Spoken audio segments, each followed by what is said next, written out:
കനാലിലെ വെള്ളം റോഡിൽ ഒഴുകിയെത്തിയത് ജനങ്ങളെ വലച്ചു. വെള്ളത്തിനൊപ്പം വൻ മാലിന്യശേഖരവും ഒഴുകിയെത്തി. ചെങ്ങന്നൂർ ആല കുളിക്കാംപാലം PIP കനാലിലെ വെള്ളം റോഡിലേക്ക് കവിഞ്ഞൊഴുകിയാണ് ജനങ്ങൾക്ക് ദുരിതം വിതച്ചത്.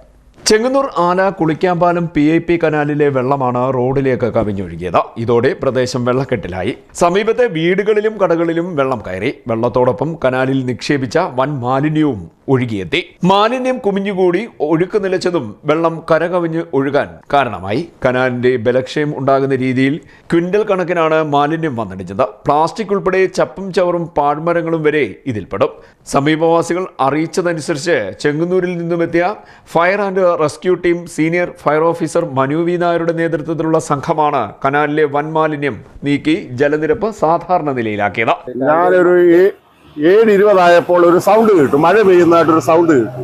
അപ്പോൾ ഞാനൊരു കർഷകൻ കൂടിയാണ്, എനിക്ക് വാഴയുണ്ട്, പയറുണ്ട്. അപ്പോൾ ഞാൻ വിചാരിച്ചു രക്ഷപ്പെട്ടു, നാളെ വെള്ളം കുറണ്ടല്ലോ മഴ പെയ്യുന്നെന്ന്. അപ്പോൾ ഞാൻ ഇറങ്ങി റോഡിൽ നോക്കിയപ്പോൾ റോഡ് നനയുന്നില്ല. അപ്പോൾ ഞാൻ വെച്ച് ടാങ്ക് വല്ലതും ഓവർലീക്കാന്ന് നോക്കിയപ്പോൾ അതുമില്ല. പെട്ടെന്ന് ബാക്ക് സൈഡിൽ തിരിഞ്ഞ് നോക്കിയപ്പോൾ കനാലിൽ നിന്ന് ഇങ്ങനെ വെള്ളം കുറേശ്ശെ ആടുന്നു, കൂടുന്നു.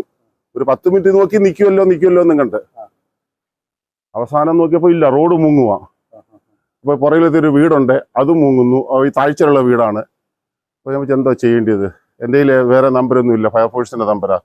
101 വിളിച്ചു. അത് വിളിച്ചപ്പം കായംകുളത്തുനിന്ന് ചെങ്ങന്നൂർ ഫയർഫോഴ്സിൻ്റെ നമ്പർ എനിക്ക് തന്നു. അപ്പോഴെൻ്റെ കയ്യിൽ ഉണ്ടെന്നുള്ളത് എനിക്ക് അത് കാണിച്ചു. അപ്പോൾ ഞാൻ വീണ്ടും വിളിച്ചു കഴിഞ്ഞപ്പോൾ അവർ പറഞ്ഞു ഞങ്ങൾ ഇതാ വരുന്നു. അപ്പോൾ പിന്നെ പറഞ്ഞു പോലീസ് സ്റ്റേഷനിൽ കൂടെ ഇൻഫോം ചെയ്യണം എന്ന് എനിക്ക് മനസ്സിലായി. ഞാൻ പിന്നെ പോലീസ് സ്റ്റേഷനിൽ വിളിച്ച് ഇന്നപോലെ പറഞ്ഞു. ഇന്നപോലെ ആല ജംഗ്ഷനിൽ നിന്നും കുളിക്കാംപാലം പോകുന്ന റോഡിൽ കുരിശടിയുടെ അവിടെ കനാലിൽ നിന്നും വെള്ളം ഓവർഫ്ലോ ചെയ്യുന്നു. ഓവർഫ്ലോ ചെയ്യാൻ കാര്യം ഇതിന്റെ പടിഞ്ഞാറേ വശം ഈ ഓവർഫ്ലോ ഇപ്പം നിൽക്കുന്ന ജംഗ്ഷനോട് ഈ ഓവർഫ്ലോ നടക്കുന്നതിന്റെ തൊട്ട് 100 മീറ്റർ അപ്പുറത്ത് ഒരു വീട്ടിലോട്ടുള്ള വഴിയാണ്. കനാൽ ക്രോസ് ചെയ്ത് അണ്ടർഗ്രൗണ്ട് കനാൽ പോവുക, അണ്ടർഗ്രൗണ്ട് അടിയിൽ കൂടെ പോവുകയാണ്. അപ്പോൾ ആ വേസ്റ്റ് എല്ലാം കൂടെ ഒലിച്ച് ഇത് ശരിക്കും എനിക്ക് തോന്നുന്നു ഇത് ക്ലീൻ ആയിട്ടില്ല. ഇന്ന് അവർ ക്ലീൻ ചെയ്ത് ക്ലിയർ ആയിട്ടില്ല. അടിയിൽ കൂടെ വെള്ളം പോയി അപ്പുറത്ത് വേണം, ആ റോഡിന്റെ അടിയിൽ കൂടെ വേണം വെള്ളം അപ്പുറത്ത് ചെല്ലാൻ. പക്ഷേ ഈ ചപ്പെല്ലാം കൂടെ കഴിഞ്ഞാൽ അവർ ഫയർഫോഴ്സ് വന്നു, അവരെ കൊണ്ട് നോക്കിയിട്ട് ആ ചപ്പ് മാറ്റാൻ പറ്റുന്നില്ല. അതുപോലെ ചപ്പ് അടിയിൽ കയറിയേക്കുക. കഴിഞ്ഞ ദിവസങ്ങളിൽ വലതുകര കനാലിലൂടെയും ഇടതുകര കനാലിലൂടെയും വെള്ളം തുറന്നുവിട്ടിരുന്നു. ഇടതുകരയുടെ ഭാഗമായ പാണ്ടനാട്, പുലിയൂർ, ചെറിയനാട്, ആല മേഖലയിലെ പാടശേഖരങ്ങളിലേക്കും ബുധൻ, വ്യാഴം ദിവസങ്ങളിലായി പൂർണ്ണതോതിൽ വെള്ളം എത്തിക്കുമെന്ന് ജലസേചന വകുപ്പ് അധികൃതർ വ്യക്തമാക്കിയിരുന്നു. എന്നാൽ 10-40 ദിവസമായി പ്രദേശങ്ങളിൽ പാടശേഖരത്ത് വെള്ളമില്ലാതെ കർഷകർ നെട്ടോട്ടമോടുകയായിരുന്നു. ജലം ലഭിക്കാതെ ഞാറു പറിച്ചു നടുവാൻ പോലും സാധിച്ചിരുന്നില്ല. വാഴക്കുന്നത്ത് തകർന്ന കനാലിന്റെ ഭാഗം യുദ്ധകാലാടിസ്ഥാനത്തിലാണ് ഉദ്യോഗസ്ഥരുടെ നേതൃത്വത്തിൽ പൂർത്തിയാക്കിയത്. PIP ഒരു മുന്നറിയിപ്പ് പോലും നൽകാതെയാണ് വെള്ളം തുറന്നുവിടുന്നതെന്ന് നാട്ടുകാർ പറയുന്നു. എല്ലാ വർഷവും ഇത് ആവർത്തിക്കാറുണ്ട്. കനാൽ പലയിടത്തും പൊട്ടിക്കിടക്കുകയും മാലിന്യം നിറയുകയും ചെയ്ത നിലയിലാണ്. ഇതൊക്കെ പരിഹരിച്ച ശേഷം വേണം വെള്ളം തുറന്നുവിടാനെന്നും നാട്ടുകാർ പറഞ്ഞു.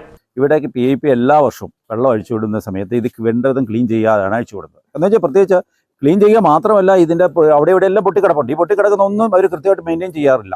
എല്ലാ വർഷം പറയണമെന്നാണ് ഞങ്ങൾ ആദ്യ കാലങ്ങളിൽ അവർ പറഞ്ഞ തൊഴിലുറപ്പുകാരെ കൊണ്ട് ചെയ്യിക്കണമെന്ന്. തൊഴിലുറപ്പുകാർ സ്ത്രീകളെ കൊണ്ട് വിടുന്നെങ്കിൽ അതൊന്നും പ്രത്യേകിച്ച് ഒന്നും നടക്കുന്നതല്ല. സ്ഥിരം കഴിഞ്ഞ വർഷമാണ് ഇവർ ചെയ്തെന്ന് പറഞ്ഞാൽ ഇത് വന്നിട്ട് മുകളിൽ കിടക്കുന്ന പായലും ഇന്നത്തെ വരുന്ന പട്ടിയും മറ്റു മൃഗങ്ങളെല്ലാം ചത്തൻ്റെ എല്ലാം വേസ്റ്റ് റോഡ് സൈഡ് വാരിയിട്ട് പോകാനും പിന്നെ അത് വലിയ വിഷയം ഉണ്ടാക്കി പിന്നെ റോഡ് സൈഡിൽ കുഴിച്ചിടുമായിരുന്നു. ഈ വർഷം ഇപ്പോൾ അഴിച്ചു വിട്ടു. ഈ വെള്ളം അഴിച്ചാൽ ഒരു മുന്നറിയിപ്പില്ല, വെള്ളം അഴിച്ചു വിട്ടു.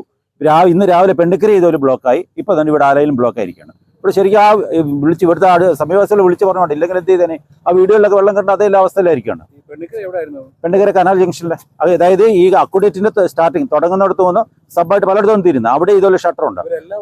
എല്ലാ വർഷവും സ്ഥിരമായിട്ടുള്ള ഇത് ആദ്യമായിട്ടല്ല, എല്ലാ വർഷവും PIP ഇങ്ങനെ ചെയ്യുന്നതാണ്. ഒരു മെയിൻ്റെനൻസ് വർക്കും ചെയ്യത്തില്ല, ഒരു ക്ലീനിങ് ഒന്നും ചെയ്യാതാണ് വെള്ളം ഒഴിച്ചുവിടുന്നത്. അതിനനുസരിച്ച് എന്ത് ചെയ്യും, പെട്ടെന്ന് പാടശേഖരക്കാരെ വന്നിട്ട് എന്ത് ചെയ്യും, കുറച്ച് പോച്ചയൊക്കെ അതിന് മണ്ടയിൽ കിടന്ന് കാടുമൊക്കെ ഒന്ന് വലിച്ചു മാറ്റും. പക്ഷെ വേണ്ട വിധം വെള്ളം സുഖമായി ഒഴുകുന്ന രീതിയിൽ ഒരു വർക്ക് പോലും ചെയ്യാറില്ല.